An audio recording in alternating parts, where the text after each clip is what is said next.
जो जेएनयू में देश विरोधी नारे लगाने वालों का समर्थन करते रहे हैं।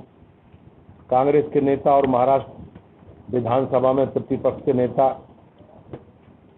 शहीद हेमंत करकरे को लेकर कहते हैं कि आतंक की कसाब की गोली से नहीं मरे थे, तो पंजाब के पूर्व मुख्यमंत्री चन्नी जी आतंकवादी हमलों को ड्रामा बताते हैं। देश की जनता कांग्रेस को भाव देने नहीं दे रही, तो अब पाकिस्तान से राहुल गांधी और कांग्रेस की तारीख में कसीदे पड़े जा रहे हैं। शेम त्रिपुरा के इस बयान से हर बार कांग्रेस के हिडन एजेंडे को देश की जनता के सामने रखा। विरासत टैक्स। शेम त्रिपुरा ने पिछले कुछ समय पहले भारत में अमेरिका की तरह विरासत टैक्स लगाने की बात कही थी और कहा था कि कांग्रेस पार्टी ऐसी नीति बनाएगी जिसके माध्यम से धन का बेहतर बंटवारा हो। कांग्रेस ने अपने मैनिफेस्टो में हिडन एजेंडे के रूप में वेल्थ डिस्ट्रीब्यूशन की बात कही है और राहुल गांधी हर रैली में इसकी बात करते हैं। राम मंदिर पर भी शेम अंकल ने कहा राम मंदिर, रामनवमी जैसी बात आइडिया ऑफ इंडिया को चैलेंज करते हैं। जून 2023 में भी त्रिपुरा ने कहा था कि मंदिर से बेरोजगारी का समाधान नहीं होगा। मंदिर और राम जन्मभूमि दिया जलाओ, यह मुझे परेशान करता है। यही बात कांग्रेस और इंडिया अलायंस के लोगों को भी परेशान करती है। वे रामलला की प्राण प्रतिष्ठा में नहीं आए और आज तक मंदिर का विरोध करते रहे हैं और सनातन को। शेम त्रिपुरा ने 2 महीने पहले कहा था कि संविधान में BR अम्बेडकर से ज़्यादा पंडित नेहरू का योगदान था और शेम त्रिपुरा आरक्षण का भी विरोध करते रहे। कांग्रेस पार्टी तो यही कहती है कि पूरा देश जानता है कि बाबा साहब को चुनाव हरवाने के लिए कांग्रेस ने कितने साजिश की है। कांग्रेस ने तो बाबा साहब को अपने शासनकाल में भारत रत्न तक देने का काम नहीं किया। आरक्षण का विरोध कांग्रेस के नेता करते हैं और कांग्रेस के लोग इस पर दूसरों पर इसका आरोप लगाते हैं। शेम त्रिपुरा ने कहा था कि ऐसे हमले, जब पुलवामा का हमला हुआ तो शेम त्रिपुरा का बयान आया कि ऐसे हमले होते रहते हैं। बम्बई में 8 लोगों ने हमला किया, उसके लिए पूरे पाकिस्तान को जिम्मेवार ठहराया नहीं जा सकता। जो उस समय मुंबई पर 2008 में आतंकवादी हमला हुआ था, इसके बारे में वो कहते हैं।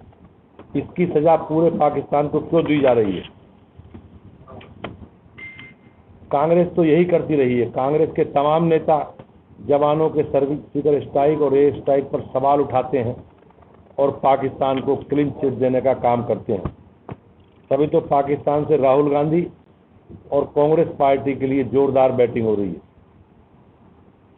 मई 2019 में शेम त्रिपुरा ने 1984 के सिख दंगों पर पूर्व प्रधानमंत्री राजीव गांधी की कथित सम्मिलितता के संदर्भ में पूछे गए प्रश्न के उत्तर में कहा था कि अब है क्या 84 का, हुआ तो हुआ। उन्होंने एक तरह से सिखों के नरसंहार को जस्टिफाई करने का कोशिश की थी। कांग्रेस तो यही करती रही है। आज तक गांधी परिवार ने सिख नरसंहार के लिए माफी नहीं मांगी और न ही उसके गुनहगारों को कोई सजा दिलवाने का काम किया। उल्टे सिख दंगों में शामिल नेताओं को कांग्रेस पार्टी ने बड़ी बड़ी जिम्मेदारी देने का काम किया। भारत के मिडिल क्लास को स्वार्थी नहीं होना चाहिए। पिछले चुनाव में शेम त्रिपुरा ने कहा था देश भर में अगर न्यूनतम आय योजना लागू की जाती है तो इससे थोड़ा टैक्स बढ़ेगा। ऐसे में मिडिल क्लास को स्वार्थी नहीं होना चाहिए और उन्हें बड़ा दिल दिखाना चाहिए। अब कांग्रेस ने अपने मैनिफेस्टो में आर्थिक सर्वे की बात कहकर मिडिल क्लास की संपत्ति को हड़पने का प्लान सामने रखा। देश में जनसंख्या का जो असंतुलन सामने आया है वो एक गंभीर विषय है और इस पर एक गंभीर बहस की आवश्यकता है। और ये असंतुलन हमेशा कांग्रेस की तुष्टीकरण और जो इंडी गठबंधन के उनके सहयोगी हैं उन्होंने इस तुष्टीकरण की नीति को बढ़ावा दिया है और उसी के कारण ये परिस्थिति उत्पन्न हुई है। इनकी मोहब्बत की दुकान में